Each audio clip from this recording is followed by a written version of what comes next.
તો બીજાને લખીએ તો કાંઈ નહીં, પણ તમારો અંતરાત્મા તો કહે ને કે આ વસ્તુ આપણામાં નથી, તો એ લઈ લેવાની. આ કથા છે ને, હું ઘણી વખત એમ કહું કે રેડીમેડ સ્ટોર છે. રેડીમેડ સ્ટોરમાં જાય તો આપણું માપ લઈને ક્યાંય કપડા સીવે નથી.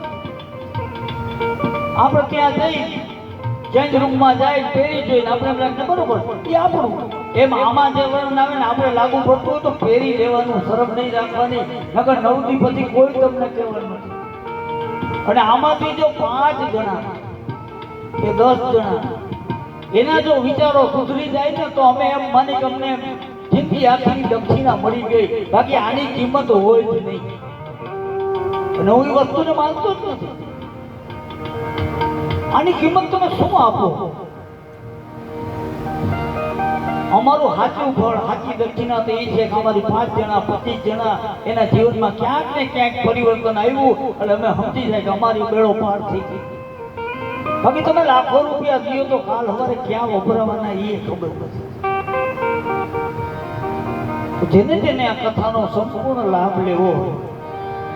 ફરીવાર કહી દઉં, 2 વાગે 2 વાગે તો અહીંયા કથા શરૂ થઈ જશે. તમે આવ્યા હો ન આવ્યા, 4 વાગે બરોબર ધૂન ચાલુ થઈ જશે. પછી ચડાવવા કે જે કાંઈ આયોજન હોય એ 10-15 મિનિટમાં થઈ જાય.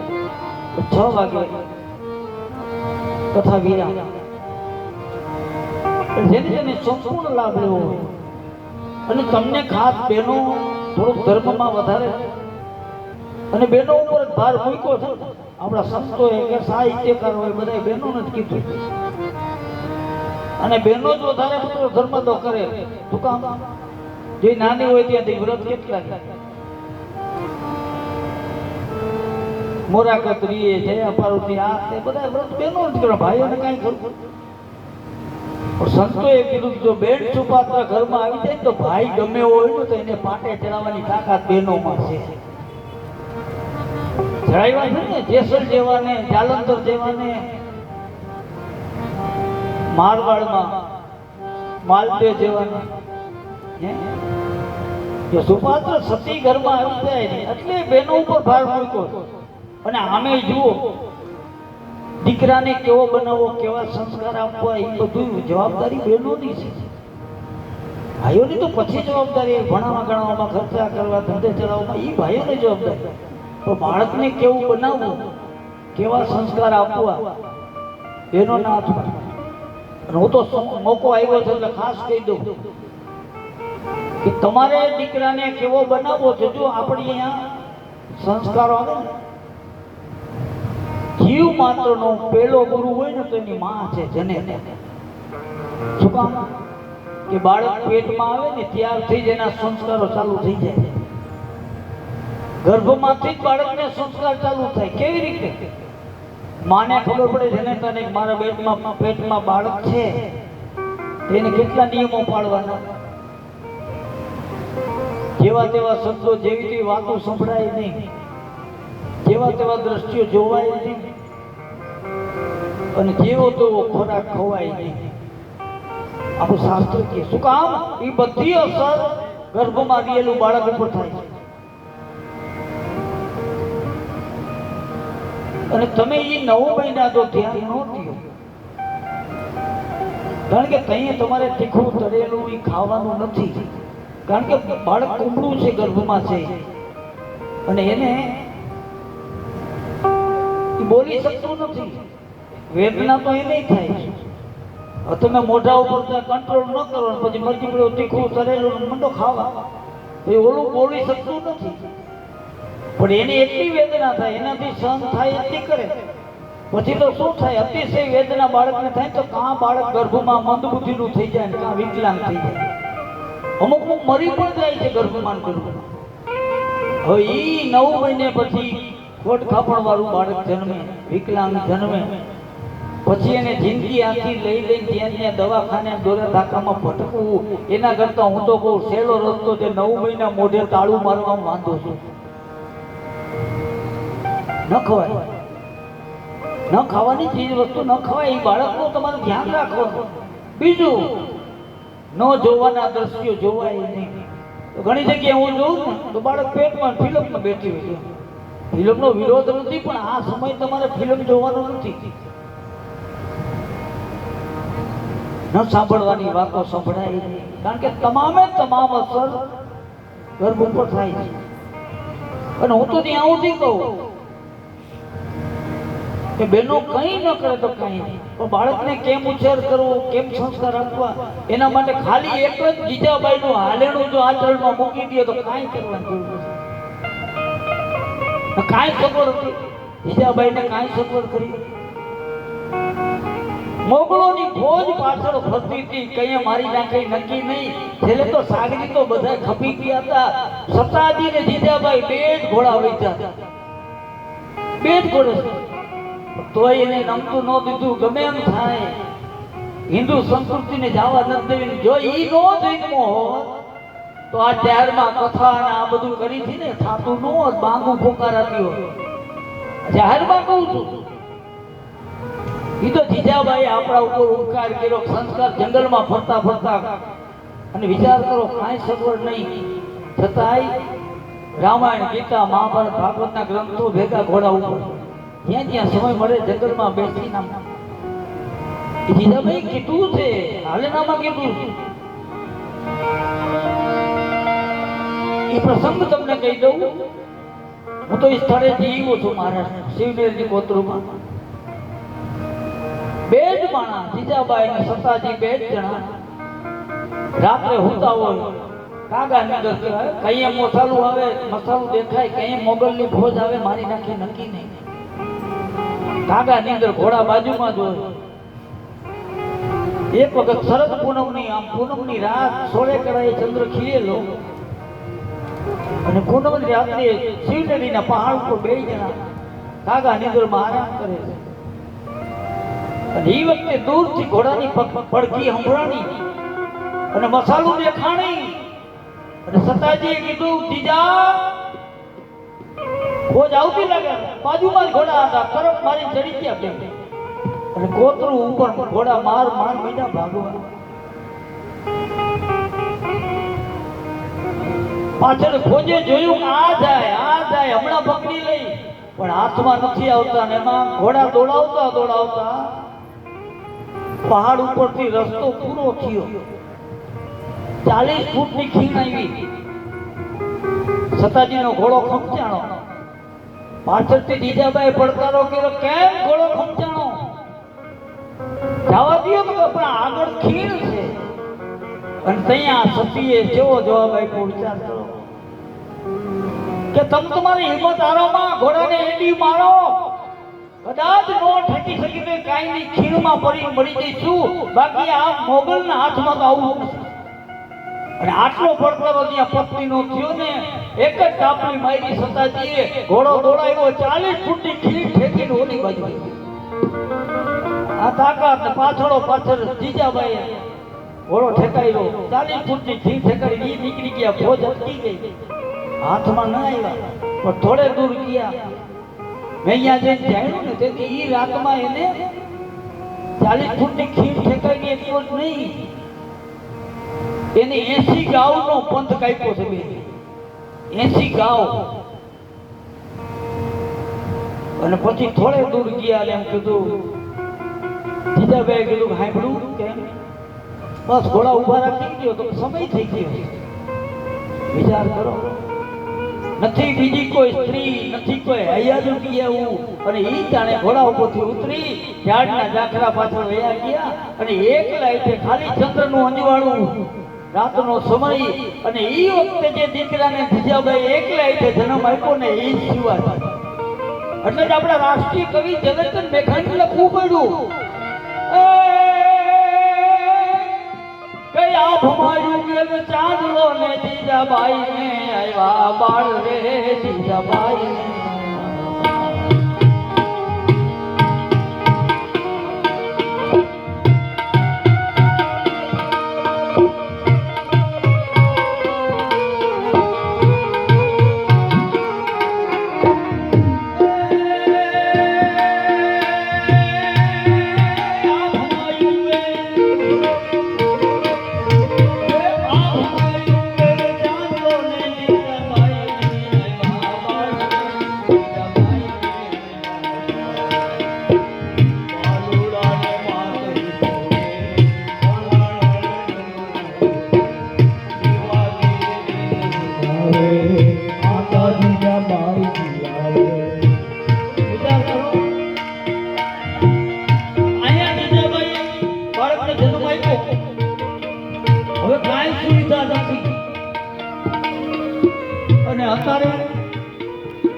હજી ડિલિવરી ને 3-4 મહિનાની વાર હોય તે ધણીનો જીવ ખાઈ જાય. નર્સિંગ હોમમાં ખાટલો બુક કરાવ્યો, હમણાં ગરદી બહુ છે લે. એ દવાખાનામાં ડોક્ટરો હાજર હોય, બબે નસું ઊભી હોય, ત્યાં બાઈ દીકરાને જન્મ આવે ને. હવે તો કોઈને પીડા તો સહન કરવી જ નથી. આ પંજાને કેને હાથ કેતાય શરમ આવે. સિઝરિન લે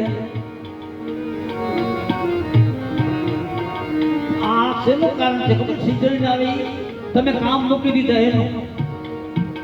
અગાઉ આપણે આ સિઝરિન જેવો શબ્દ જ નહોતો. ઘરની ભારીઓ લઈને આવે ને હાજે ડિલિવરી થઈ જાય, ખબર નહોતી પડતી. આ મહેનત નું ફળ. અને હવે મહેનત નથી કરતા, તમે જીમમાં જવું પડે. શિવાજીને લઈ અહીં સુવિધા નથી, પાણું નથી, ઘોડિયું નથી. પોતાની હાડીનો પાલોનો છેડો ફાયદો, 2 છેડા બાંધ્યા ડાળીએ ડાળીએ, 2 છેડા જીજાબાઈ હાથમાં લીધા અને હિંચો રહે છે. જો હાલના આવા ગવાય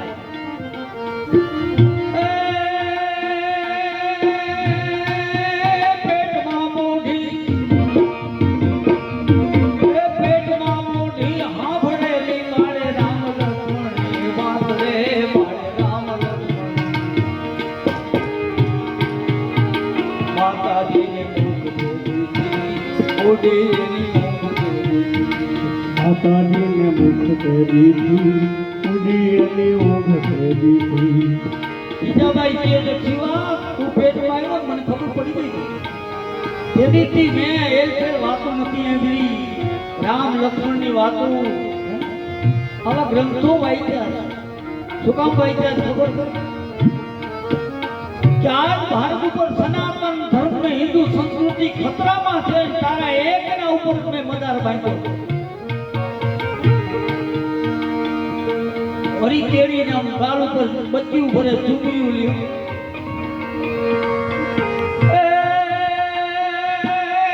આજ માતા એની ચૂંટણી બાળા દિલજો બેવગાર રે બાળા દિલજો.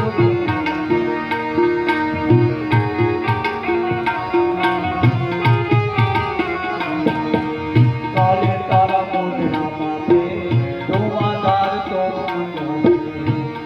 તારે કોઢણા માથે ધુઆધાર તો મંડાશે. વિચાર કરો, શિવા આપણને લાડ લડાવવું, લાડ માણી લે.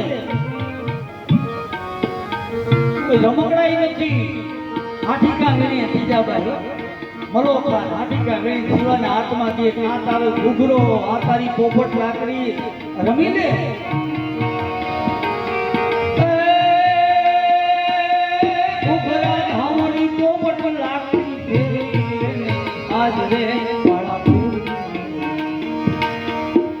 કાલે તારે હાથ રેવાની રાતી બંબોળ કાલે તારે હાથ રેવાની રાતી બંબોળ ભવાની. આનું નામ સંસ્કાર. અને કેવી શક્તિ આવી વિચાર કરો. શિવાજી ઔરંગઝેબ સામે બંધ ખેડ્યો તેથી શિવાજીની ઉંમર ખાલી 11 જ વર્ષની હતી.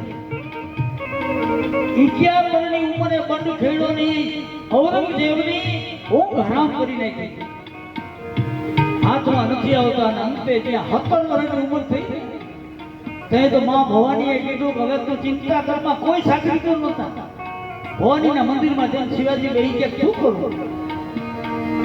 અને ત્યાં ભવાની પ્રગટ થઈને કહે, શિવા કેમ ગભરાણો? તો કે માં હવે તો બધે સાગરીતો ખૂટી ગઈ, હવે કોઈ છે નહીં. ત્યાં માતાજીએ પ્રગટ થઈને શક્તિ ભવાની આપી. ચિંતા કરમાં શિવા, તોરાની જરૂર નથી. શું કામ?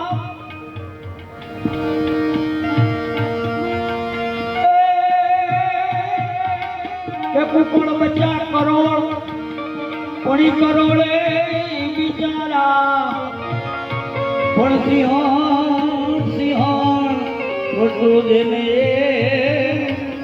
અરે તો એક હજાર વાઘના ટોળા ન હોય શિવા હાલે તો હું તારા ભેગી છું અને 17 વર્ષની ઉંમરે વાઘના ફેરી ઔરંગઝેબને ઊભો ચીરી નાખ્યો અને તેજીથી આપણે જનોઈ પહેરતા થયા અને આ કથા કીર્તન હવે આ સંભળાય છે ને એ શિવાજીની દેન છે. એટલે બહેનોને ખાસ કહું, તમે જો ધ્યાન નહીં દો તો આ સંસ્કૃતિ તમારી ક્યાં રસ્તે જાય છે. કારણ કે અત્યારે પશ્ચિમી વાયરા વાય છે, પશ્ચિમી સંસ્કૃતિની એટલું આપણા ઉપર આમ ટોચર થઈ ગયું છે. જો નહીં જાઓ તો કઈ પતન થાય નક્કી નહીં. એટલે બહેનોને ખાસ વિનંતી કે જ્યાં જ્યાં મોકા મળે, 9 દી આ મોકો મળ્યો એમે પરસોત્તમ મહિનો અને શિવજી મહારાજ હનુમાનજી મહારાજના સાનિધ્યમાં તમને ફળ તો મળવાનું જ છે. પરસોત્તમ મહિના પરસોત્તમ મહિનો રહેતા હો, પૂજા કરતા હો, વાર્તાઓ સાંભળતા હો, એની હારે એક ટકોરે કહી દો પણ તમારી ઘરની જવાબદારી પહેલા પૂરી કરજો. ઘણી જગ્યાએ આઈની વાત નથી. અમારે તો બાયું એમ કે હવે પરસોત્તમ મહિનો આવે છે, મારું લોહી પીતા નહીં. હું તો વહેલી ઉઠી ગોપી મંડળમાં વહી જાય છે. ત્યાં ઓલો પરસોત્તમ એમ કે તારા પરસોત્તમને હાથ કહો અહીંયા આવવાની જરૂર નથી. અને બહુ સાચી વાત છે તેનો. સ્ત્રીને માટે પતિ એ જ એનો ભગવાન છે. કથા કીર્તનમાં જવાની ના નથી, પુરુષોત્તમ પૂજવાની ના નથી, પણ તમારા મા બાપે તમારો હાથ એના હાથમાં હોકીને પાણી ગ્રહણ કરાવ્યું ને એ મોટામાં મોટો ભગવાન તો એ છે. કંસેથી આવશે અરણ્ય કાંડમાં પિતાજીને ઉપદેશ કરે છે કે સ્ત્રી પાસે કયા અલંકારો હોય, કેવા ઘરેણા હોય એ વર્ણન આવશે. એટલે સ્ત્રીઓને મારી એક ટકોર છે, તમે કરો ના કરો. કારણ કે હું કઈ ઉપદેશ દેવા આવ્યો નથી. 9 દીની મારી ફરજ અદા, અને હું ફરજ અદા કરવામાં જો ઢાંકીને વાત કરું, તમને હારું લગાડવા વાત કરું તો હું પાપનો અધિકારી થાઉં. સમાજને જે જરૂરી છે પરસોત્તમ મહિનો 9 દિવસ સુધી તમે સમયસર આવી જશો તો મને કથા કહેવામાં મજા આવશે. એક તો અમારી 8 કલાકની કથા અમારા બાપાના વખતમાં 8 થી 12, 2 થી 6, એમાંથી 6 કલાક થઈ, 9 થી 12, 3 થી 6, અને એમાંથી હવે તો 3 કલાકની થઈ ગઈ. હવે એમાં ભેગું કરવું, બીજાની જેમ આપણે ઠેકડો મારતા કે 1 કલાકમાં હાથે હાથ કાન પૂરા કરી નાખના એવું તો આવડે નહીં.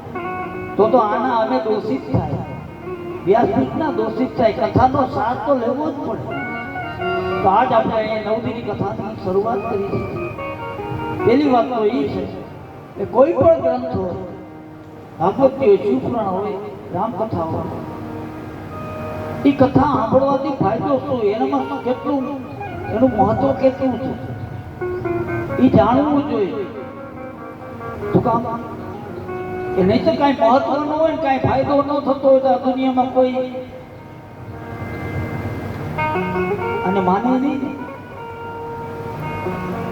રામાયણનું માહિત્મ્ય હું ટૂંકમાં લઉં છું. આ કથા કેવી છે, આનું માહિત્મ કેવું છે, અને પહેલા જ ચોખવટ કરતો આ મહાત્મ્ય છે ને એ વખતના શિરમોર સંતોના શિરોમણી ગોપાલાનંદ સ્વામીએ લખ્યું છે. ઘણા લોકો અમારે કથા કરો એમ કે પછી મહાત્મ્યમાં તુલસીદાસજી આમ કીધું, તુલસીદાસજી આમ, પણ મહાત્મ્ય તુલસીદાસજી લખ્યું જ નથી ભાઈ. અને પેલી તો એક નરી ચોખ્ખી જ વાત છે કે તુલસીદાસજી આ ગ્રંથ બનાવ્યો અને એના વખાણ તુલસીદાસજી કરે તો એ સંત નો કહેવાય. હવે પોતાના વખાણ પોતાના મોઢે કરે જ નહીં. પણ આ માહિતીમાં છે આ ગ્રંથ ઉપર ખૂબ વિવાદ થયો હતો, સંતો સ્વીકારતા નહોતા ગ્રંથ તરીકે. પછી તુલસીદાસજી ઘણા પ્રમાણ આપ્યા. છેલ્લે આ ગોપાલાનંદ સ્વામીએ કીધું મને જોવા, એની પાસે રાખે છે આ રામાયણ, એની પાસે રાખી. અને અમુક સમય પછી એને અભ્યાસ કર્યો અને એને એમ થયું ઓહો આમાં તો તુલસીદાસજી 18 પુરાણ, 6 શાસ્ત્રો, 4 વેદ મૂકી દીધા. અને એને સહી કરી દીધી કે નહીં આવો ગ્રંથ છે નહીં, મહાન ગ્રંથ છે. અને આ ગ્રંથની તાકાત કેટલી છે એટલે માહિતીમાં છે ને આનું મહત્તમ ગોપાલાનંદ સ્વામી લઈ. તો નાથની શરૂઆત કરતા પહેલા પહેલું નકર આપણે કાંઈ પણ કાર્ય શરૂ કરી ગણપતિને યાદ કરી, પણ અહીંયા તો પહેલો તો ગોપાળાનંદ સ્વામી લઈ ગયો. ગુરુ હરિહર ગણાઈ સધીને સુમેરવ તુલસીદાસ, ભરત ગોપાલ મહાત્મ્ય શ્રી ને રામાયણ સુખરા. પેલી ગુરુનો સ્મરણ કર્યું, પછી હરિ વિષ્ણુનું, પછી ત્રીજું હર મહાદેવ, અને ચોથા નંબરે ગણપતિની યાદ કરી. શું કામ? ગોપાળાનંદ સ્વામીએ બતાવ્યું કે આ ગ્રંથને જો પચાવો હોય, સાંભળવો હોય ને તો ગુરુની જરૂર પડે. ગુરુબિન જ્ઞાન ઉપજે, ગુરુબિન મીટે નહીં ભેદ, ગુરુબિન સંશય ના કરે ભલે વાંચો તારે. ગુરુ વગર આનું માર્ગદર્શન મળે નહીં. એટલે પેલા ગુરુનું, પછી વિષ્ણુ હરિ, હર એટલે મહાદેવ, પછી ગણપતિ, અને તુલસીદાસજીને નમન કર્યા. ધન્ય છે તુલસી, તમને આવો સરસ ગ્રંથ બનાવ્યો. અને એને મહાત્મામાં પહેલી જ ચોપાઈ લખી છે કે રામાયણ કેટલી મહાન છે. રામાયણ સુર કરુકી છાયા, શ્રી રામ જય રામ જય જય રામ.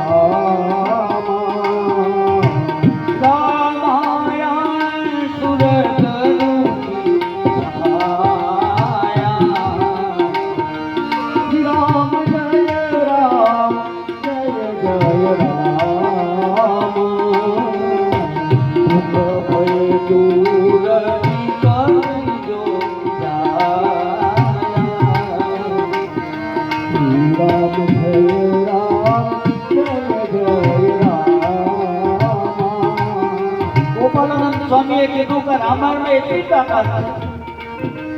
પહેલી જ ઉપમા એને સુર કરું, કલ્પવૃક્ષની ઉપમા છે. કલ્પવૃક્ષ એટલે દેવનું ઝાડ છે. કલ્પવૃક્ષ શું કરે?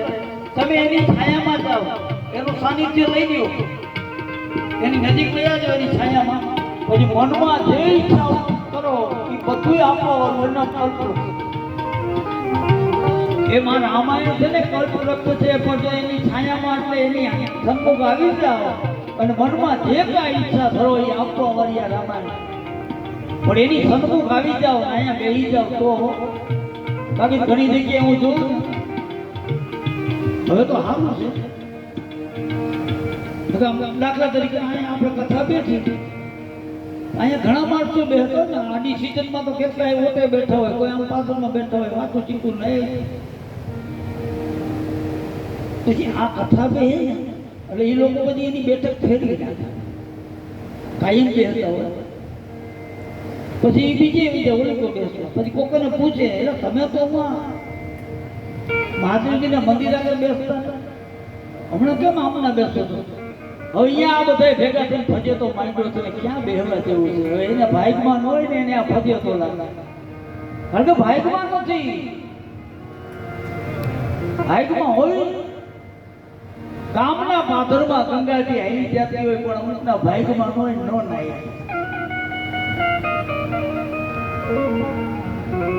આની સાનિધ્યમાં, આની છાયામાં આવી જાઓ, મનના તમામ મનોરથા પૂરા કરે. તુલસીદાસજી 7 કાંડ બનાવ્યા: બાલકાંડ, અયોધ્યાકાંડ, અરણ્યકાંડ, કિષ્કિંધાકાંડ, સુંદરકાંડ, લંકાકાંડ અને ઉત્તરકાંડ. તો રામાયણની અંદર અઘરામાં આખી 3 જગ્યા આવે છે. જો હવે અઘરા પણ રહ્યું નથી, કારણ કે હવે તો મરજી પડે, ધારા ગળા હોય, ધૂન ગાતા આવડી જાય તો કથા બેસી, એમાં ઊંડાણમાં ક્યાં ઉતરવું? નકર બાળની ટીકા અમારા બાપુજી કહે, આ બાળકાંડની ટીકા રહી ને વંદના પ્રકરણ અઘરામાં આપવું. બાળની ટીકા અયોધ્યાનો મધ્ય, અયોધ્યાનો મધ્ય એટલે ભરત મિલાપ આ પ્રસંગ આવે ને એ અઘરો છે. અને છેલ્લે ઉત્તરનો અંત, ઉત્તરકાંડનો અંત, કાગભૂષણજી ગરુડનો સંવાદ, 7 પ્રશ્નોમાં આખો નિચોડ કાઢી નાખ્યો. એ જેવા તેવાનું કામ નથી. પેલા તો તમને વિશ્વાસ ન બે, પણ એમાં વિશ્વાસ બે કહીને કોઈ સદગુરુ મળી જાય, કોઈ આપણી જિજ્ઞાસા જાગૃત થઈ જાય. આમાં જ્ઞાન, ભક્તિ, વૈરાગ્ય અને ચારે વેદ 18 પુરાણ 6 શાસ્ત્ર બધાયનો સાર તુલસીદાસજી લીધો છે. દુનિયામાં જેટલા યંત્ર મંત્ર જે કાંઈ છે ને બધું રામાયણમાં છે. કે ત્રેતા યુગમાં ગોપાલાનંદ સ્વામીની આવું જ લખ્યું કે ત્રેતા યુગમાં જે વાલ્મીકી છે વાલ્મીકી ઋષિ અને વાલ્મીકી ઋષિએ જે રામાયણ લખી ને વાલ્મીકી રામાયણ એ પછી નથી લખાણી, એ રામના જન્મ પહેલા શરૂ થઈ ગઈ હતી. પછી તો એને ખાલી એક છેલ્લો લવકુશ કાંડ બાકી રાખ્યો હતો. સીતાજીને વનમાં નહોતો મળ્યો. અને આ ગોપાલાનંદ સ્વામીને એમ થઈ ગયું કે જે તેથી થોડી ક્રોધમાં ચાલુ થઈ હતી એટલે અઘરી પડી બધાને સાંભળવામાં સમજવામાં. વાલ્મીકી રામાયણ અઘરી પડી પણ ત્યાં આવી જ પૂરું થઈ ગયું. તો એની ઈચ્છા રહી ગઈ મારે સરળતાથી બધા કળજુગના જીવ સમજી શકે, એટલે એની ઈચ્છા પૂરી કરવા એ વાલ્મીકી મુનિ તુલસીદાસ રાજાપુર ગામ યમુનાના કાંઠે જન્મ લીધો. અને આપણી સરળ ભાષામાં, આપણી પ્રાંતીય ભાષામાં, આપણી દેહાંત ભાષામાં, આમ તો આ લિપિ છે અવધી ભાષા છે. અવધી ભાષામાં અને આ રામાયણમાં 18 પ્રાંતની ભાષાઓ લીધી છે. અમુક જગ્યાએ અમુક શબ્દના અર્થ ઓલા થતા, અમુક જગ્યાએ ઓલા થતા. 18 જાતની ભાષા લીધી છે. કોઈ ભાષા રામાયણમાં નથી એવું નથી. વ્યાકરણની ભારોભાર છે. આ ચર્ચા અમારે એક વખત મણિરામ શાસ્ત્રી આવ્યા મોરબી, જો કે અમારા ભાઈના સસરાને વેવાય થતા, અને એ વખતમાં કાશીના પંડિત અમારા સાધુ કોઈ અહીંયા ભણવાય ન જતા પણ મણિરામ શાસ્ત્રી કહે અને એને ચર્ચામાં બેઠા હતા. અનુકુબાઓ તમારા સજ્જન અધિકારી ચર્ચા થઈ કે આમાં બધી ભાષા છે તમે કયો છો તો ઇંગ્લિશ બતાવો. જો આ વાત સાચી છે ને, બધી ભાષાઓ તો ઇંગ્લિશ હોવી જોઈએ ને.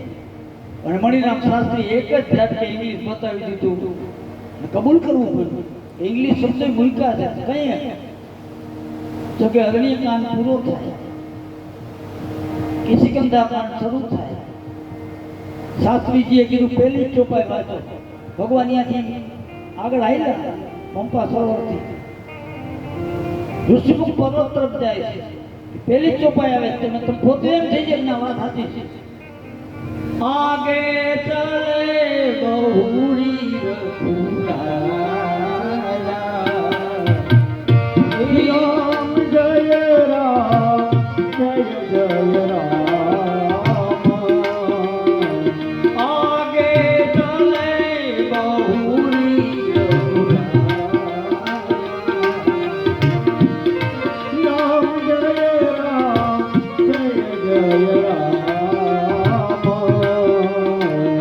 વિશ્વમુખ પર્વતનીય રામ જય રામ જય જય રામ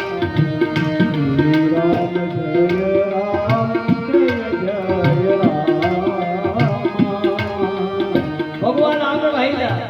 ઋષિમુખ પર્વત નજીક જાય છે પણ શબ્દ કયો વાપર્યો? આગે ચલે બહુરી રઘુરાયા વિશ્વમુખ પર્વત નિયર આયા. તો વિચાર કરી લ્યો, નજીક ને ઇંગ્લિશમાં જ નિયર કહેવાય. બીજી એકેય ભાષામાં હોય ઇંગ્લિશ શબ્દ આવી આ તો આની મથામણ માંગી દઈએ. આ સહેલું નથી, સમજવું અઘરું છે. નિયર શબ્દ નજીક માટે ઇંગ્લિશમાં જ વપરાય. વિશ્વમુખ પર્વત નિયર આયા જો ઇંગ્લિશ શબ્દ. અને આ બધું ઘણું છે. આપણા ગુજરાતી શબ્દો મૂક્યા છે, દેશી શબ્દો મૂક્યા છે તુલસીદાસજી. પણ જેમ જેમ મોકો આવે તુલસીદાસજી આ રામાયણ ન બનાવી હોત તો ગોપાલાનંદ સ્વામી કે આ કળજુગના અધમ જીવનો ઉદ્ધાર કોણ કરે? અને આ રામાયણમાં તો એક પ્રસંગ તો ગોપાલાનંદ સ્વામી એવો લખ્યો કે ઘણા માણસો કે ને વિધિના લેખમાં મેઘ મારવાની કોઈની તાકાત નથી, પણ એ પ્રસંગ એમાં લખ્યો. કાશી રાજા દ્રવિડ રાજાનો ઇતિહાસ. ટૂંકમાં દ્રવિડ રાજા નાનું રાજ્ય હતું. કાશીમાં જાત્રાએ ગયેલા દ્રવિડ દેશના રાજા કાશી ક્ષેત્રમાં ગયા, રોકાય છે 1 મહિનો. હવે રજવાડું છે. કાશી રાજાએ પોતાના મેલે બોલાવ્યા 1 મહિનો અહીંયા રોકાણ. તમે તો રાજા છે પણ 1 મહિનામાં એવી મિત્રતા કાશી ક્ષેત્રમાં બંધાણી, રાજી છે. 1 મહિનો પૂરો થયો જાય છે તે કાશી રાજાએ પ્રસ્તાવ મૂક્યો.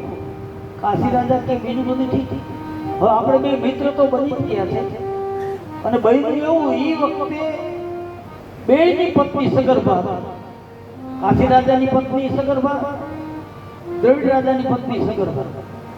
એટલે કાશી રાજાએ કીધું, દ્રવિડ રાજ, જો કુદરત કરે તમારી આ દીકરી થાય એટલે મારી આ દીકરો આવે, અગર તો મારી આ દીકરી થાય તમારી આ દીકરો આવે તો આપણે ભાઈબંધ તો છે ઈ મટીને આપણે બે સંબંધી બની વેવાઈ બની જાય. દ્રવિડ રાજા રાજી થઈ ગયો. કાશી રાજા જેવો મહાન રાજવી મારો વેવાઈ બન્યો. આનંદથી ઘરે દ્રવિડ દેશમાં પહોંચ્યા. ધીમે ધીમે સમય પસાર થવા માંડ્યો, અને એ વખતે દ્રવિડ રાજાએ એની પત્નીને કીધું, એની પત્નીને કે સાંભળી લે, જો આ વેવાય આવો વેવાય મારે જવા નથી દેવો, તો એ તો કુદરતના હાથની વાત. થોડોક સમય થયો તો પહેલી પ્રસૂતિ કાશી રાજાને ત્યાં આવી. દીકરીનો જન્મ થયો. સેવકોને મોકલા દ્રવિડ દેશમાં, અમારે ત્યાં દીકરીનો જન્મ થયો છે, હવે તમારે ત્યાં દીકરાનો જન્મ થાય એટલે આપણે વચન મુજબ બે વેવાય.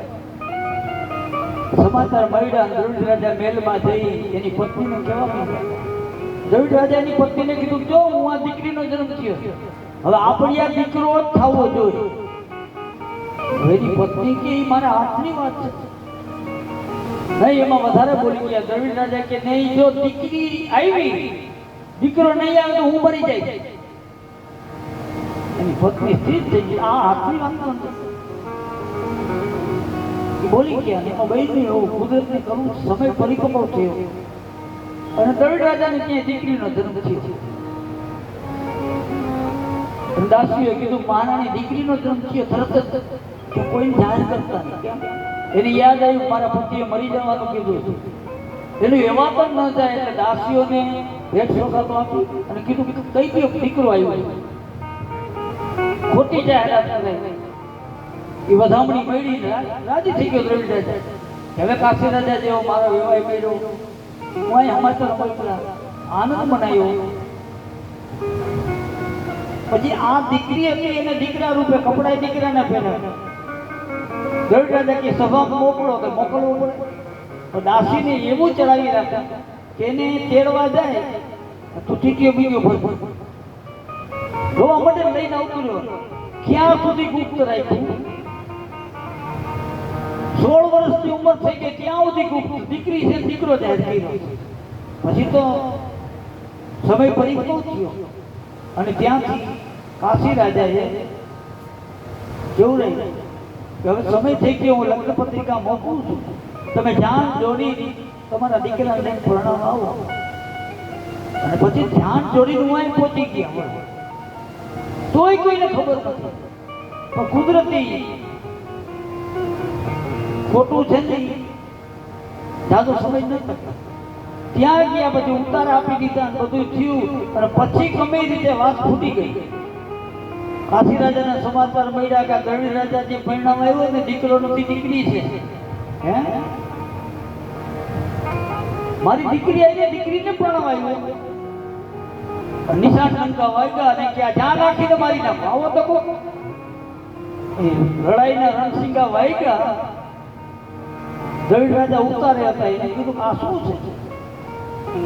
અત્યારે તો લગ્નનો પ્રસંગ છે, આ વાજી તો કે લશ્કર લઈને કાશી રાજા હવે તમને મારવા આવે.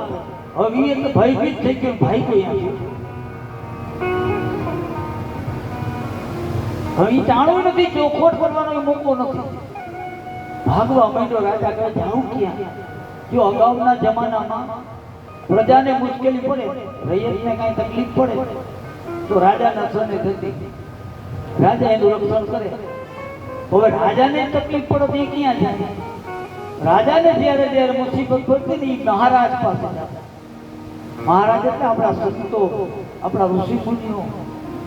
આ મહારાજ શબ્દ હલકો નથી, આ તો આપણે હલકો કરી નાખીએ. આ કોણ છે? અમારા ગામનો મહારાજ છે. તો મહારાજ શબ્દ મોટા મોટો, ભલે અભ્રંત થઈ ગયો મહારાજ. મહારાજ કે ત્યાં વાંધો નહીં, અમુક અમુક કે અમારા ગામનો બાવો હદ કરી નાખી. અને એ ચોખવટ કરતો બાવો શબ્દ છે ને હલકો નથી. એ તો આપણે હલકો ગણીએ છીએ. બાકી રજવાડા કુટુંબને પૂછો, રાજા રજવાડાને, એ રાજવી પરિવારમાં બધાથી મોટી ઉંમરના હોય ને એને બાવા કીએ, બાકી બાવા બીજા ન કહેવાય. આ તો હલકા જ કરવા જ બધા. હવે રાજાને મુસીબત પડે એટલે મહારાજ પાસે જાય. દોડતા દોડતા દ્રવિડ રાજા તુલસીદાસજીનો આશ્રમ લાકડી પડે પડી ગઈ. ટાઈમાં બચાવો, શું છે? કાશીરાજ મને મારવા આવે, તમારે શરણે આવ્યો હતો. બેસી દ્રવિડ રાજા ધ્યાન દીધા અને પછી માર કરતા કાશીરાજ આવે છે. એ કે મને હોપી દી, આને હું મારી નાખું. શું છે તારે? અરે મારી સાથે દગો કર્યો, એની દીકરી મારી દીકરી એને પરણવાય. તુલસીદાસજી કે મરાય છે નહીં, મેં એને શરણે રાખ્યો પણ એને મારો બધો દગો કર્યો, હું મારી નાખી. તુલસીદાસજી વારંવાર કહે છે તને વાંધો શું? વાંધો એ જ એની દીકરી, મારી દીકરી એની પરણવાય, જગતમાં ફજેતી કે. તુલસીદાસજી કીધું શાંત થા. કાશીરાજાને કીધું શાંતિ રાખ, તને વાંધો એટલો જ છે ને આ દીકરીને પરણાવાય. પણ તુલસીદાસજી કે માની લે કે આ દીકરી છે એ દીકરો થઈ જાય તો દાંત કાઢો. એટલે કાશીરાજા કે એ કોઈ બને તો માન કે બને તો મને વાંધો નથી, તો હું મારો વેવાય ધામધૂમથી દીકરીનું કન્યાદાન આપું. તુલસીદાસજીએ દ્રવિડ રાજાને કીધું જાઓ, તમારી દીકરી જે દીકરા રૂપે જાહેર કરી છે ને લઈ આવો. આશ્રમે લઈ આવ્યા. સામે દીકરીને બેહાઈ દીકરાના પોશાકમાં અને તુલસીદાસજીએ પોતાની પોથી પધરાવી. 9 દિવસ સુધી દીકરીને સામે રાખીને રામકથા સાંભળાવે અને દુનિયા આખીને ખબર પડી ગઈ તુલસીદાસજી ચમત્કાર કરે છે. વિધિના લેખમાં મેઘ મારવા હજારો માણસો આવ્યા, હજારો માણસો અહીંયા આવ્યા છે જોવા. ચમત્કાર જોવા તો કોણ ન થાય? 9 દિવસ સુધી કથા સાંભળાવી દીકરી. અને પછી તુલસીદાસજી છેલ્લે હાથમાં જમનાજીનું જળ લઈ અને કીધું મારામાં શક્તિ નથી, પણ જો ભગવાનના ગુણાનુવાદમાં આ એક ચોપાઈ છે ને એક મંત્ર છે, એક ચોપાઈ મંત્ર છે. જો ભાવથી એનું તમે ગાન કરો તો તુલસીદાસજી બોલ્યા છે. હજારો માણસની મેળવી હાથમાં પાણીની અંજલી લઈને તુલસીદાસજી બોલ્યા મંત્ર મહામણી વિષય વ્યાલ કે મંત્ર મહામણી વિષય વ્યાલ કે બેટ કઠિન કમાલ કે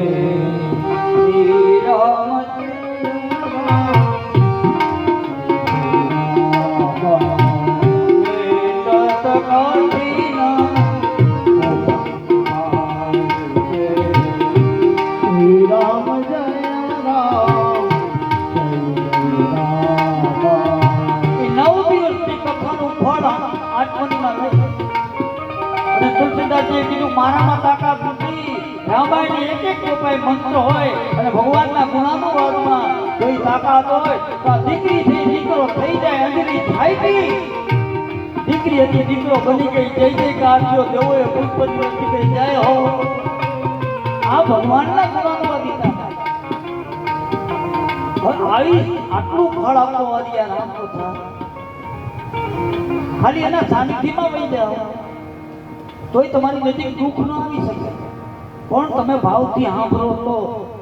બાકી દેખા દેખી ફલાણા ભાઈ જાય છે, ફલાણી બેન જાય છે, મારે જવું જોઈએ એમ ને. હૃદયના ભાવથી તમે આવી જાઓ મંડપમાં અને હાચા ભાવથી સાંભળો. તમારા ગમે એવા લેખ ખરાબ લખાણા હોય ને એ બદલી શકે. ટૂંકમાં ગોપાલાનંદ સ્વામીએ પોતાની મોહર આપી દીધી. ખરેખર મહાન ગ્રંથ છે અને તુલસીદાસજીને તો જેટલા ધન્યવાદ કરું એટલા ઓછા. કે આ ઘોર કળી યુગની અંદર જીવાત્માને તરવા માટેનું આ જહાજ આ નાવ તુલસીદાસજી હાવ હેલું કરી દીધું કે ધની ધન તુલસીદાસજી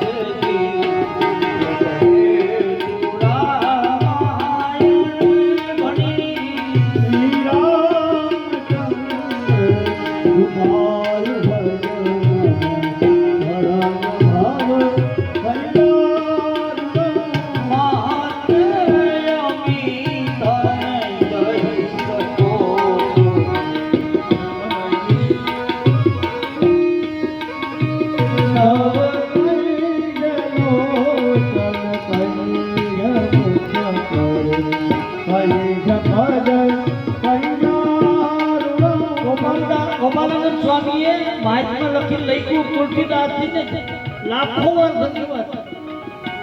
અને આનું વર્ણન આનું મહાત્મા આ ગ્રંથનું વર્ણન તો હું ન કરી શકું, શેષનાગ સરસ્વતી ન કરી શકે એવો ગ્રંથ છે. આ તો મેં જેટલું જાણ્યું ગોપાલાનંદ કહે છે, મારી બુદ્ધિ અનુરૂપ મેં જાણ્યું છે એ જ લખ્યું છે. નિજ બુદ્ધિ કે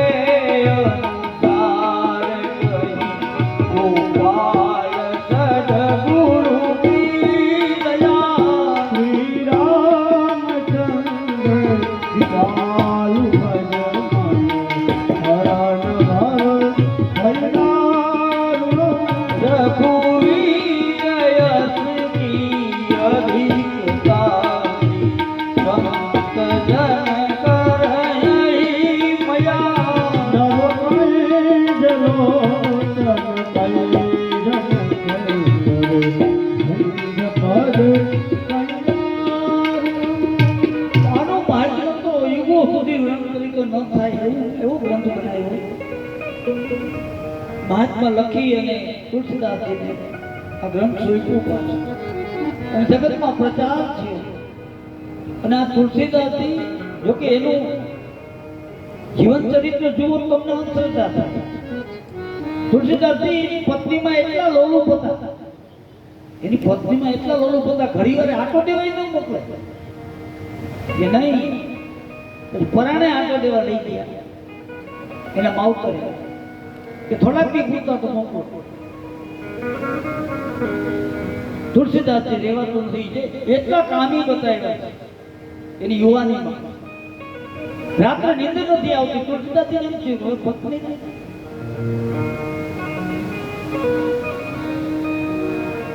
જેનું નામ રત્નાવલી માવતરે કહે.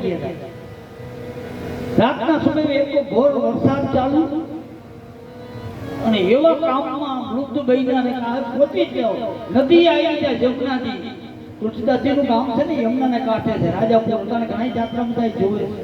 રાજાપુરમાં જન્મ થયો છે, અહીંયાનો આશ્રમ છે. બે કાંઠે યમુનાજી જાય તો એમાં પડ્યા બોલ જોયું તમે કેવી રીતે આવું એને થયું કે આ રહ્યું આ કોકે લાકડું રાખ્યું છે વાણ તરવા માટે, એની માથે ડૂઈ ગયા સામે કાંઠે વયા ગયા. વરસાદમાં ચાલુ વરસાદમાં એના સસરાની ઘરે જઈ જોયું આમ રાતનું જવું કે અધર નજર કરી નહીં આ બારીમાં દોરડું ટીકાય છે, જાવ જાળીને ચડી જાવ. તરફ મારી દોરડું જાળીને બારીમાંથી ચડીને અંદર ગયા. રત્નાવલી જાગી ગયા. અત્યારે આવી રાત હા મને નીંદર નહોતી આવતી, તારા વગર રહી શકું નહીં, પણ આવી રાતના આ બે કાંઠે જમનાથી ભયંકર ઘોર અંધારી રાત તમે આવ્યા કેવી રીતે? તો કે મને એક લાકડું મળી ગયું, યમુનાજી પાર કરીને આવ્યો ત્યાં અહીંયા દોરડું બાંધ્યું હતું ને એ દોરડું ચાલી અંદર આવતું રહ્યું. દીવો કર્યો, મસાલ લઈ ગયા જીવે. તુલસીદાસજી કે નજર કરતા દોરડું છે કાળો તો હરફ ટીંગા છે હે હદ કરી. હવે મને લાકડું બતાવો. જમનાજી પાર કરીને ક્યાં? જમનાના કાંઠે ગામ હતું, જ્યાં જેમ જુએ ત્યાં એક માણસનું મળતું પડે ક્યાંના ઉપર બે. રત્નાવલીએ કીધું અરે પતિદેવ શું થયો? તમને મળતું ન દેખાણું, નાગી ન દેખાણું, આટલા મારા પ્રેમમાં ભાન ભૂલી ગયા. અને રત્નાવલીએ કીધું આટલી જિજ્ઞાસા આટલી લાગણી તમે ભગવાનમાં રાખી હોત ને તો બેડો પાર થઈ જાય. જે એક જ શબ્દ લાગી ગયો આનું નામ સ્ત્રી. તુલસીદાસજી વાત સાચી છે. પછી નીકળી ગયા, પછી તો ઘણી જગ્યાએ એને તપ કર્યા, બધું કર્યું. પછી હનુમાનજી મહારાજ એને સાહિત્ય થઈ, હનુમાનજી મહારાજની સાહિત્ય થઈ અને પછી રામાયણ લખી છે. પણ હનુમાનજીની મુલાકાત જો તુલસીદાસજીને કરાવી નહીં તો ભૂતે કરાવી. આપણે ભૂત પ્રેતને હલકા ગણે ને, પણ હનુમાનજી દેખાડવા વાળું પ્રેત. જો કે તુલસીદાસજીનું જીવન ચરિત્ર ઘણું છે. એમાં તુલસીદાસજી આશ્રમેથી શોધ ક્રિયા કરવા જાય દિશાએ વેલી હવાર, અને પછી વખત આવે તે જે લોટામાં પાણી વહેતું હોય ને પવિત્ર, એ રસ્તામાં એક ઝાડનું ફૂટું હતું, એની ઉપર એડી ગઈ. તુલસીદાસજીને કાંઈ ખબર નહીં આમાં પ્રેત નહીં છે. ઘણા સમય સુધી આવના અમુક માણસોને એવી ટેવ પડી જાય, રોજનો નિયમ થઈ જાય, પછી વધેલું પાણી દરરોજ એમાં રેડે. ઘણો સમય થયો એક દી તુલસીદાસજી પાણી આમ પૂઠા ઉપર રેડીને હાલતા થઈએ તો પ્રેત પ્રગટ થઈ. તુલસીદાસજી કે માગ માગ, હું તારા ઉપર પ્રસન્ન છું. તુલસીદાસજી કોઈ દેખાતું નથી, કોણ છો? તો હું આ ઝાડના ટુટામાંથી ભૂત બોલું છું, પ્રેત. તું મારા ઉપર પ્રસન્ન છે? હા, આટલા સમય થયા તું મને પવિત્ર પાણી પાસ, હું પ્રસન્ન છું.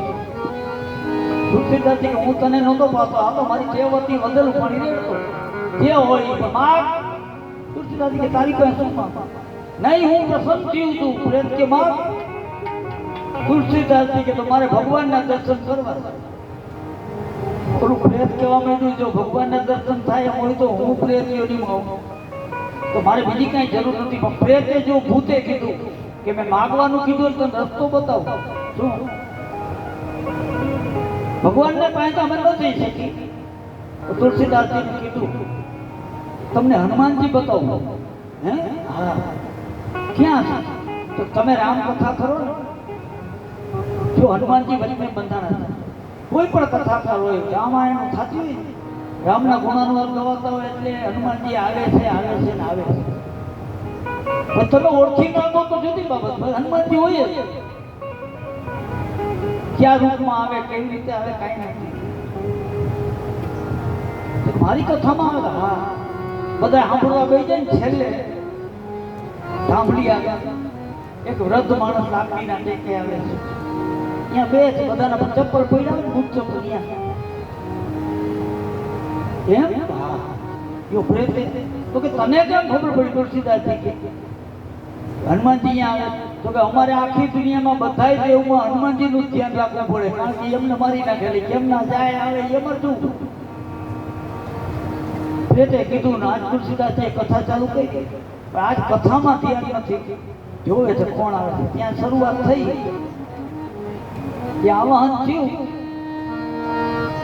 અય હનુમંત બિરાજીએ કહું કથામતી અનુસાર, પ્રેમ સહિત ગાદી ધરું વધારીએ. આપણે બોલાવીએ આવે, આપણી શક્તિ નથી, બાકી બંધાણા છે ગમી આવે. અને ઘણા તો પરચાઈ પણ બોલ્યા છે કથામાં. ઘણા એ નથી કીધું કે આ હનુમાનજી આવે એની ખાતરી. તો અમુક સંતોએ કીધું કે આ ગાદી એની છે.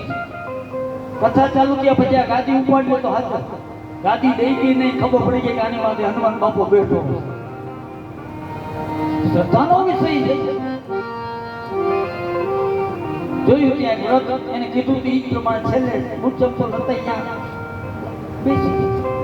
હવે આજ તો કથામાં જીવ નથી, હવે જલ્દી કથા પૂરી થાય. કથા પૂરી થઈ, જે બોલાણી બોલો રથ હાલતા ત્યાં રાખી. તુલસીદાસજી પોથી ઉપરથી ઉભા થઈને વાય વ્રત માણસો જોયું વાય ક્યાં આવે છે, એ ઉતાવળા માંડ્યા. તુલસીદાસજી ઉતાવળાય.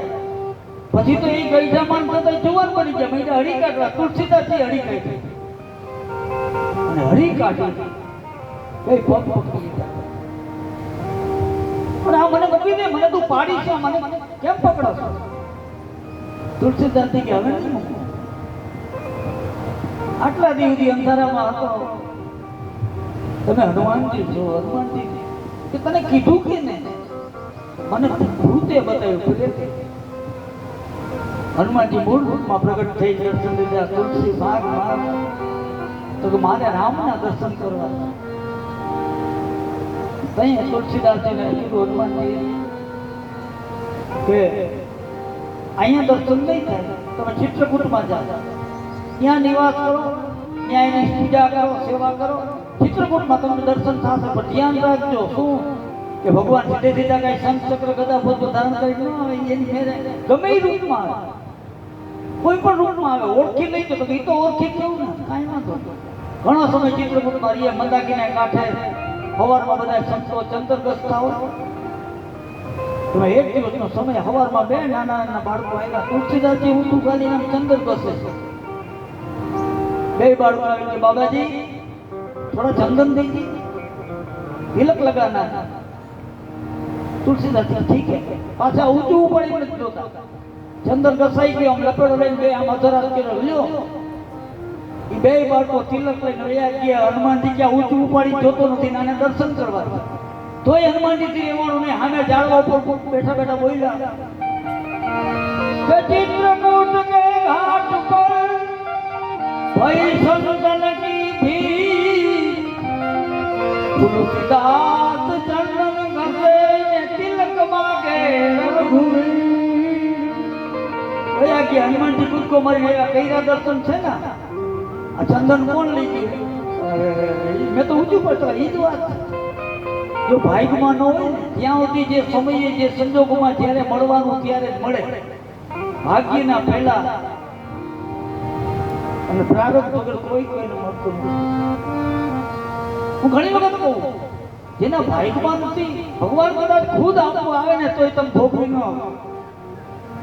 और बापूजी कथम दृष्टांत આપતા, ઉનાળાનો સમય, શિવ ને પાર્વતી, સતી પાર્વતી ને શિવ બે આ અંતરિક્ષમાંથી નીકળ્યા. તો ઉનાળાના તડકાના ઓલો કુંભાર ભગત બિચારો માટી ખોદે તડકે, એની પત્ની તે શું કધેડાના ઓલા માટી ભરી ભરી માટીના વાસણ બનાવે. પાર્વતીજીએ કીધું તમારા ખજાનામાં ક્યાં ખોટ છે? આ બિચારો કાળી મજૂરી કરે છે, અને કાંઈક આપો ને. શંકર ભગવાન કે એના ભાઈમાં નથી, તો કે તમે આપો ને ભાઈમાં ન હોય હાલ આપો, હું જો. તો સતી ને કે તમે જ આપો, તમે સતી છો. અલગ બે કુંભાર ને એની પત્ની હાલ્યા જાય. તો ભાઈમાં નો કેવું થશે? પાર્વતીએ ડોકમાંથી કિંમતી હાર હતો ને એ બે હાલ્યા જાય, રસ્તમ નહીં થાય. થોડો વાર છેટો રહ્યો ત્યાં કુંભારે કીધું કે બીજું બધું ઠીક છે, આંધળા માણસો કેમ હાલતા છે?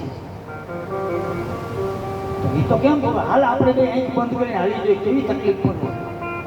બે જણા આંખ બંધ કરીને ફાફા મારતા મારતા હાલ્યા દે, હાર વયો. શંકર ભગવાન કે લે, તોય પાર્વતી ગમે તો સ્ત્રી છે ને, નહીં તમે કાંઈક આપો. પછી શંકર ભગવાન પ્રગટ થાય છે માગમાં. જોઈ કે લે તમે તો મહાદેવજી લાગો, હા એ જ છો, માગ તારા ઉપર પ્રસન્ન છે. વિચાર કર્યો કુંભારે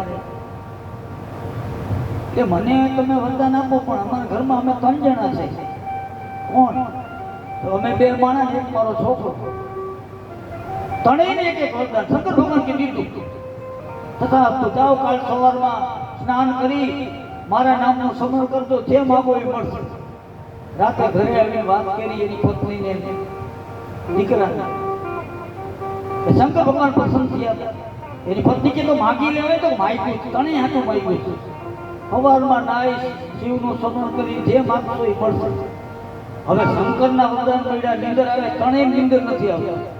ઓલી પત્ની એની કુંભારા હતી ને, કુંભારાને કીધું આ તો જન્મનો ભિખારી છે, રાજપાટ જ માગવાનો. હવે એ રાજા બની જાય તો પછી મને જ કાઢી મેળશે, તું પુત્રી જેવી રાજમાં ન આવે. એટલે બધાયથી પહેલા એ કુંભાર વહેલી સવારમાં પાણીનું બેડું લઈને સરોવરે નાવા ગઈ. સ્નાન કરી શંકર ભગવાનને યાદ કરી કે હું સ્વર્ગની અપસરા જેવી થઈ જાય. ત્યાં તો જુવાન 16 વર્ષની સુંદરી સ્વર્ગની અપસરા જેવી બની ગઈ. હેલ ભરી આવી કે રાજાનો કુંવર નીકળ્યો, એટલે આ સ્વર્ગની અપસરા જેવી અહીંયા ઉપાડી ગયો. ઓલા બાપ દીકરા રાહ જુએ છે, આ ગઈ ક્યાં? ઓલી બાયુને પૂછ્યું, બીજી ગઈ હતી એના ભેગી. એ તમારી ઘરવાળી જાદુ કર્યો કાંઈક, શું? તો કે નાઈન ક્યાંક બોલી હતી, સ્વર્ગની અપસરા થઈ ગઈ. પછી રાજાનો કુંવર લઈને ગયો. કુંભારનો મગજ ગયો કે આટલા વર્ષથી પૈણીને આવી કોઈની મોકો ન મળ્યો તને. અને હવે રૂપાળી જે થઈ ગયો અને ક્રોધમાં શંકર ભગવાનને યાદ કરી જાય કચેરી પડી ગઈ. હવે રાજમહેલમાં મળી ફૂંકવા પછી રાજા દફણા માર્યા કાઢી બાયણા. રાજમહેલની બાયણા બાપ દીકરો ઉભા છે. કુંભારે આન પકડો. ઓલો છોકરો કે બાપા આ શું? તો કે આ તારી માં. આમ કેમ? તો કે મેં વરદાન વાપરી નાખ્યું, મેં ક્રોધમાં કીધું કે દેવી થઈ જાય. તો બાપા આ તો હતું ઈ કે કરશું હતું તો તારું એક વરદાન બાકી છે. તું શંકર ભગવાનનું સ્મરણ કરીને કહે કે તારી માં હતી એવી નહીં થઈ. છોકરાએ બાઈકું પાછા માટી મીંડા ખોદવા એટલે તેના ભાઈમાં ન હોય. કર્મમાં જે લખાયું છે આપણા કર્મ આપણે ભોગવવા પડે.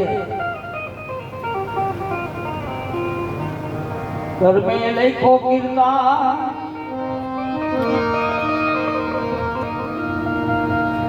કર્મ જે કઈ નહીં ભોગવો પડે. રામના બાપને ભોગવવો પડતો.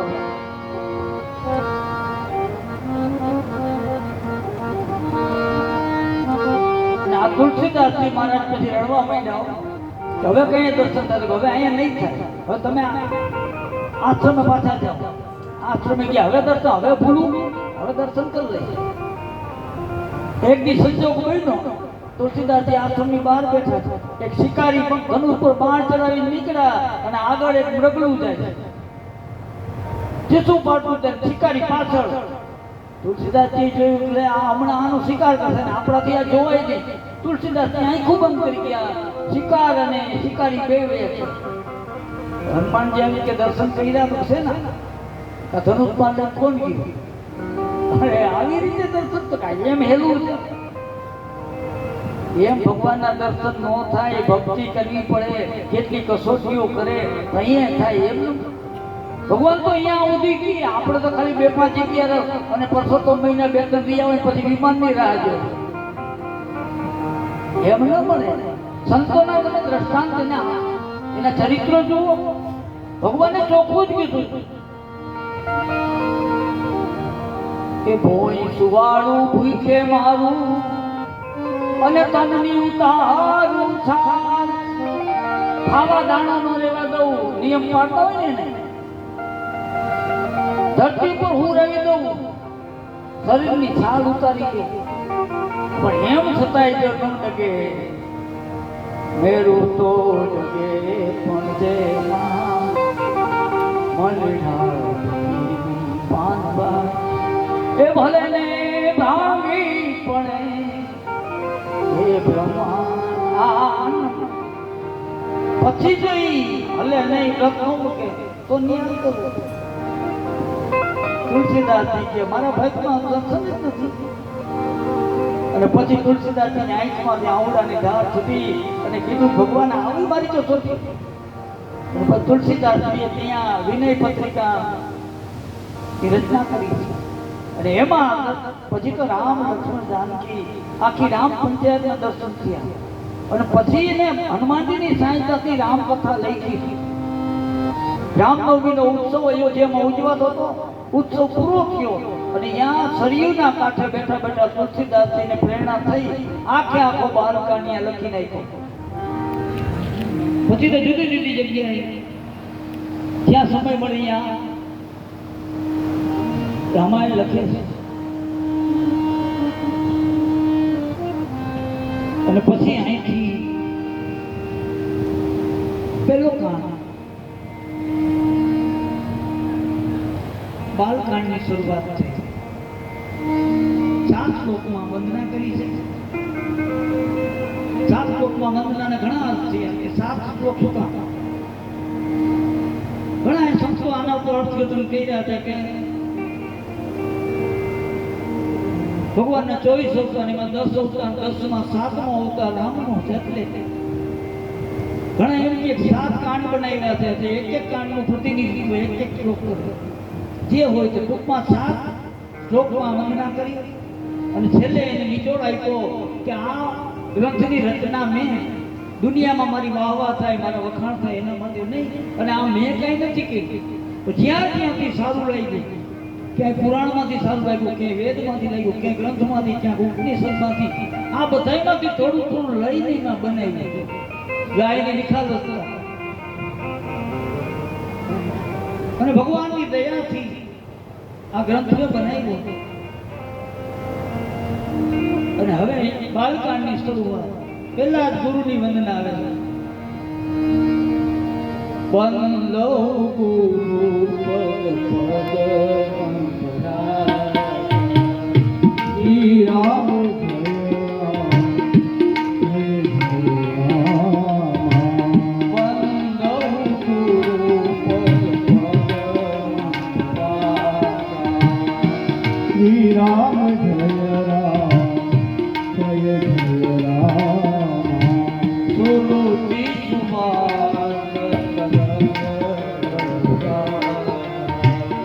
શ્રી રામ જય રામ જય જય રામ.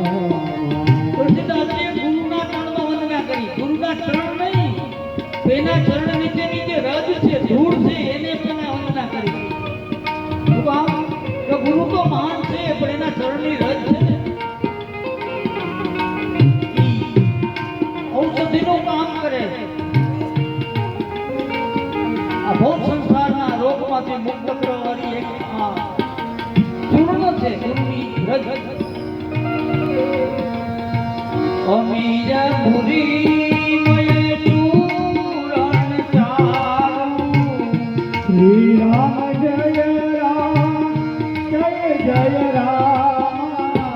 સમન સકાલ ભાવ હૃદય પરિવારું શ્રી રામ જય રામ જય જય રામ. ગુરુના ચરણની રજને પ્રણામ કરી. પછી તુલસીદાસજી કેટલી વંદનાઓ કરી. બાલકાંડમાં કોઈને મૂકા નથી. પૃથ્વી ઉપરના દેવો એટલે ભૂદેવો બ્રાહ્મણોની વંદના કરી, સંતોની સંત સમાજની વંદના કરી, તમામ નગરીની વંદના કરી, સજ્જનોની વંદના કરી, અયોધ્યાની વંદના કરી, અયોધ્યાના એક એક પાત્રની વંદના કરી. તુલસીદાસજી વંદના પ્રકરણમાં કોઈને મૂકા નથી. 88,000 ઋષિ મુનિઓ, 33 કરોડ દેવતાઓ, તમામની વંદના કરી. પણ એક વંદના તુલસીદાસજી એવી કરી કે આપણે નવાઈ લાગે. તુલસીદાસજીએ મૂર્ખ માણસને હાથ જોડ્યો, એની પગે લાગ્યા. હું કે કીધું તુલસીદાસજી આ સંતોને પગે લાગ્યા, દેવોને લાગ્યા, એની વંદના કરી બરોબર, પણ આ મૂર્ખને પગે લાગ્યા. તુલસીદાસજી કે પગે લાગવા મારું જાય છે. બીજું, હું આ ગ્રંથ બનાવું છું, એમાં મૂર્ખા હોય ને એ થોડાક અભિમાની હોય. આપણે ગામનું કાંઈક કામ હોય, અહીં આપણે ગામમાં મીટિંગ રાખી હોય ગ્રામસભા, એટલે પૈસે કંઈ સુખી હોય ને આગેવાન હોય, આમ બધાને ખબર હોય કે ક્યાંય કામ આવે એવું નથી. પણ જો આને બોલાવશું નહીં ને તો આ નડશે.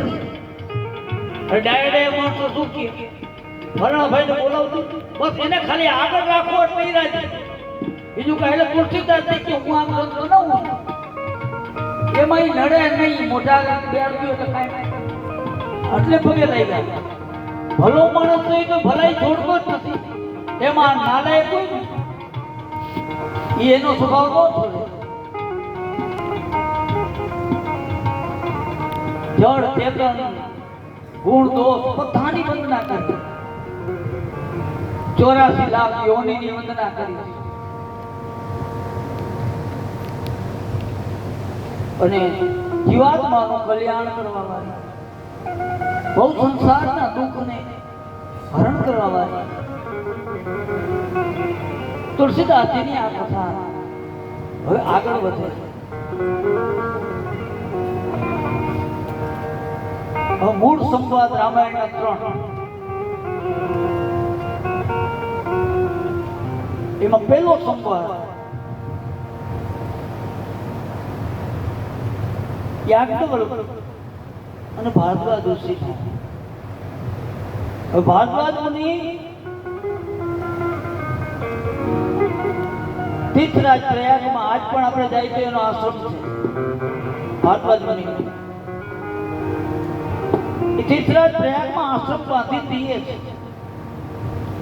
અને રામના મહાન ઉપાસક છે, જ્ઞાની છે, પરમારથી છે, દયાળુ છે, તાપસ સમદમ દયા લીધા અને પરમારથ તો એનામાં એટલો છે એની વાત ન થાય. હવે એમાં એક વખત માઘ મહિનો આવે, મકરના સૂર્ય થાય એટલે બધા સંતો પોતપોતાના આશ્રમ મૂકીને જ્યાં તીર્થ હોય ત્યાં ભેગા થાય, જેને આપણે મિની કુંભ કહીએ. 1 મહિનાનું મહાકુંભ 3-4 મહિના હોય, આ 1 મહિના એ દર વર્ષે આવે. એવી રીતે પ્રયાગરાજમાં એક મકરના સૂર્યમાં 1 મહિના સુધી તમામ સંતો આવ્યા છે અને સંતો આવી શું કરે? તીર્થમાં સ્નાન કરે, સત્સંગ કરે, ભજન કરે, ભગવાનના ગુણાનુવાદ ગાય અને વેદાંત શાસ્ત્રો ઉપર ચર્ચાઓ કરે. સંતોની ચર્ચા કેવી? એની કે આપણી સંસારી વાત ન હોય. એ સંતો ભેગા થાય છે તો આમ કેમ, શાસ્ત્રમાં આમ કેમ, એના ઉપર કેટલી ચર્ચાઓ ક્યાંની ક્યાં નીકળે. અને બ્રહ્મના આખું ભેદ ખોલી નાખે સંતો. બ્રહ્મને કેમ મેળવી શકાય, કઈ રીતે મેળવી શકાય, આ સંતોની આવી ચર્ચા કે બ્રહ્મ નિરૂપણ ધર્મ વિધિ ને બર નહીં તત્વ વિભાગ કહી ભક્તિ ભગવંત કી ને સંયુક્ત જ્ઞાન વેરા. 1 મહિના સુધી જ્ઞાન ભક્તિ વૈરાગની ચર્ચાઓ થાય. એમાં એક વખત માઘના સૂર્ય યાજ્ઞવલ્ક મહારાજ તીર્થરાજ પ્રયાગમાં આવ્યા હતા. એના શિષ્યનો આશ્રમ છે ભારદ્વાજ, અહીંયા જ ઉતર્યા શિષ્યના આશ્રમમાં. 1 મહિના સુધી સત્સંગ થયો. 1 મહિનો પૂરો થયો, બધા સંતો પોતપોતાના આશ્રમે જાય છે. યાજ્ઞવલ્ક મહારાજે કીધું ભારદ્વાજ હવે હું મારા આશ્રમે જઉં છું, પણ આને હજી સંતોષ નથી. ભારદ્વાજ કે હજી ગુરુ પાસેથી મારે કથા સાંભળી, હવે તો રોકાય નહીં. એટલે એના માટે યુક્તિ કરી. કેવી યુક્તિ કરી ભારદ્વાજે? ગુરુ જવા માટે ઉભા થયા ને એટલે ભારદ્વાજે કીધું હાથ જોડ ઉભા રહ્યા. એના ચહેરાની રેખા જોઈને યાજ્ઞવલ્ક મુનિ કે ભારદ્વાજ તારે કાંઈ પૂછવું છે, કાંઈ કેવું છે? હા કેવું છે? શું? તો કે વેદ અને પુરાણોમાં તમારા મોઢેથી મેં સાંભળ્યું છે કે હૃદયમાં કાંઈ પણ સંશય હોય, કાંઈ પણ શંકા હોય તો ગુરુથી છુપાવાય નહીં, અને ગુરુથી છુપાવો તો એનો તમને ભેદ મળે નહીં, તમારું કલ્યાણ થાય. સંત કહાય સનીતિ પ્રભુ શ્રુતિ પુરાણ મુનિકા હોય ન વિમલ વિવેક ગુરુ સંતિએ પુરાણ. ગુરુ આગળ છુપાવો તો તમને એનો ભેદ મળે નહીં, તમારું કલ્યાણ થાય નહીં. આ તો સંશય છે, આ એક સંશય છે. સંશયનો લખવો છે, તમારા માટે સહેલો છે. ભારદ્વાજ જેવો જ્ઞાની સામાન્ય શિષ્ય નથી, મહાજ્ઞાની છે, તત્વજ્ઞાની કીધા છે ભારદ્વાજ. હવે એનો સંશય કેવો? યાજ્ઞવલ્ક એના ગુરુએ કીધું શું સંશય છે? મારો સંશય તો એક જ છે, આખી દુનિયામાં રામ રામ રામ, રામ નામ અમિત પ્રભાવા સંત પુરાણ ઉપનિષદ. રામ નામનો આટલો બધો પ્રભાવ, વેદો એના વર્ણન કરતા થાકી જાય, ઉપનિષદો. શંકર ભગવાન જેવા પણ જે નામનો જાપ કરે, કાશીમાં મરણ પામે, એને રામ તારક મંત્ર એના કાનમાં શિવજી કહીને એનો ઉદ્ધાર થાય. તો મારે પૂછવું છે ઈ રામ કોણ? યાજ્ઞવલ્ક મંદ મંદ હસવા માંડ્યા કે ભારદ્વાજ જેવો શિષ્ય એમ કહે કે રામ કોણ? પણ યાજ્ઞવલ્ક સમજી ગયા કે આને 1 મહિનો મારા મુખેથી જ્ઞાન કથાઓ સાંભળી, હજી સંશય નથી પણ ગુરુના મુખેથી સત્સંગ સાંભળવું. પાછા વૈદ આશ્રમમાં બેસી ગયા, કારણ કે ખબર પડી ગઈ કે આ એક પ્રશ્ન એવડો છે કે રામ કોણ, તો એના માટે થઈને આખી રામ કથા કરવી પડે.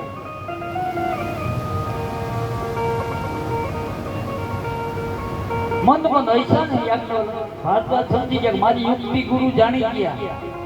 એટલે એને હાથ જોડી કીધું, ગુરુ હાવ મને ખબર નથી, એવું નથી, અમુક રામને મને ખબર છે. એક રામ અયોધ્યામાં દશરથને ત્યાં અવતાર લઈને આવ્યા, એનું ચરિત્ર મેં સાંભળ્યું છે. નારદજીના શ્રાપને આધીન પત્નીના વિરહમાં વન ભટકા, રાવણનો સંહાર કર્યો. ઈ જ આ રામ જે શિવજી જેનું ભજન કરે, તો મને હાચું કયો ઈ રામ કોણ?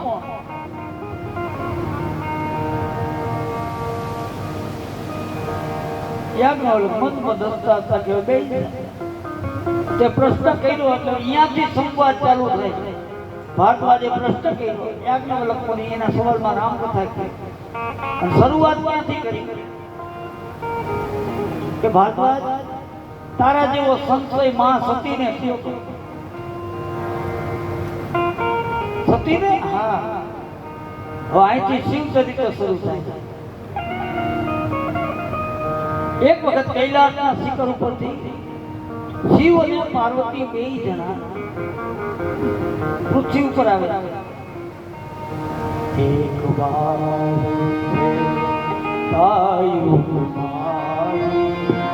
શંભુ ગયે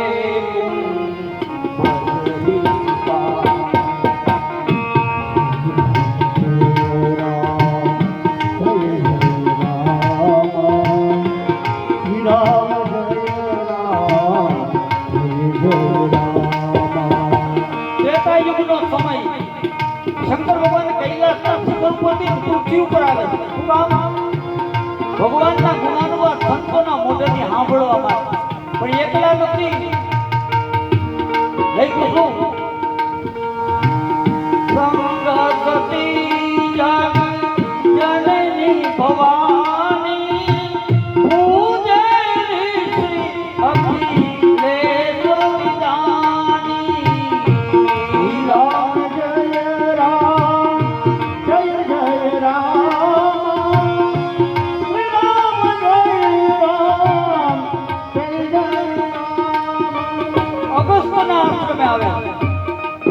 અગસ્ત્યને સમાચાર મળ્યા શિવ પાર્વતી આવે છે.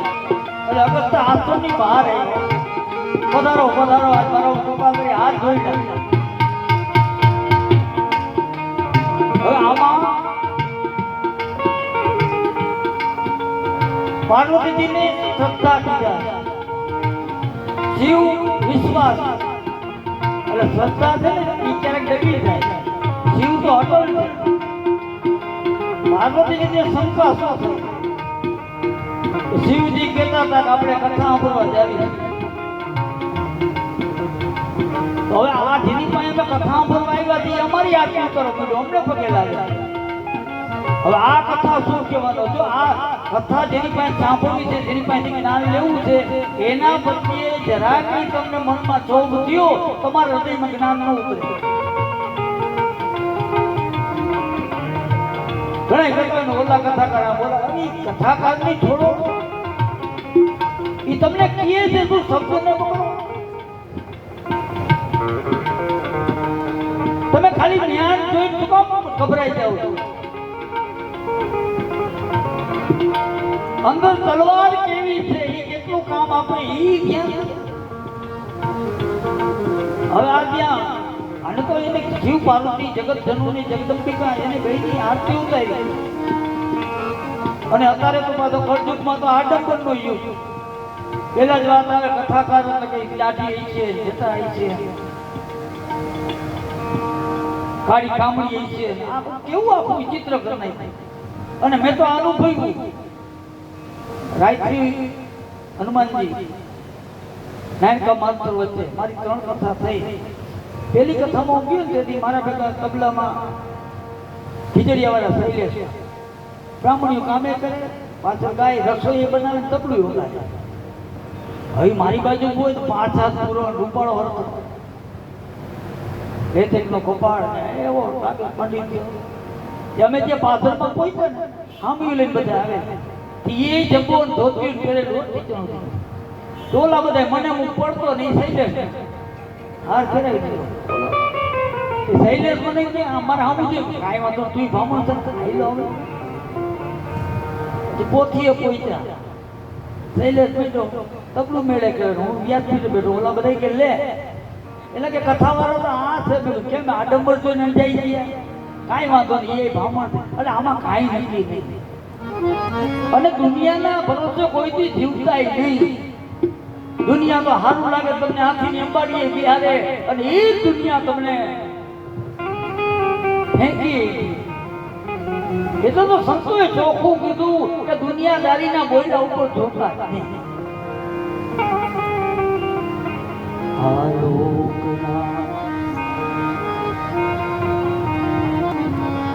દુનિયાના ભરોસે હાલતો તો મરી નહીં. હવે દુનિયા કેમ કરવા જાવ ને તમે કાંઈ કરી ન અમાર બાપુજી કહેતા હતા એક કાકો ભૂતરી છે. હવે ઘોડી એક જ અને ગામ જાય છે. એટલે કાકાએ કીધું તું નનકડો છો તું ઘોડી ઉપર હું નીચે હેલો. છોકરો બેઠો ભત્રીજો કાકો હેલો. 2-3 જણા હામાં મળ્યા કે જો ગરજુ કેવો આવી ગયો. ઓલો ગઈઢો બિચારો નીચે આવેલો જાય ને ઓલો છોકરો માથે થઈ ગયો જાય. કાકાએ એમ કીધું છોકરાને કે કામ કરતા તું આવ. ભત્રીજાએ કીધું કાકા તમે બેહી. કાકો બેઠો છોકરો નીચે આવેલો છે. વળી થોડેક ગયા ત્યાં બધા 2-3 જણા હામાં મળ્યા. જો તો હડાડ ગરજુ કેવો હોય. ગઈઢો આખો ઘોડા ઉપર થઈ ગયો જાય છે. છોકરો નીચે આવેલો. કાકો ભત્રીજો વિચાર કરે કે કરું બે જણા ઘોડી ઉપર બેસી ગયા ને આગળ ગયા તે વળી 4-5 આમાં મળ્યા. છે ને નિર્દયના પેટના જે દયા જેવો ડાક. આ ઘોડી જાનવર છે. આ બેસી ગયા વારા ફરતી બેસતા હોય તો વાંધો શું. બે કે હવે કરવું તું બે હેઠા ઉતરી ગયા. બોલ ઘોડી ખાલી આવી જાય દોરીને હાલ્યા જાય. વળી થોડા કાપીએ ત્યાં હામાં મળ્યા. એ છે ને મૂર્ખના સરદાર ભેગું વાહન જોતો નીચે હાલ્યા જાય. વારા ફરતી બે હતા એના બાપુ જાય છે. કાકો ભત્રીજો માથું સુનાયું તમે ગમે એમ કરો છો ને વાંક જ કાઢો. હાલો કોઈ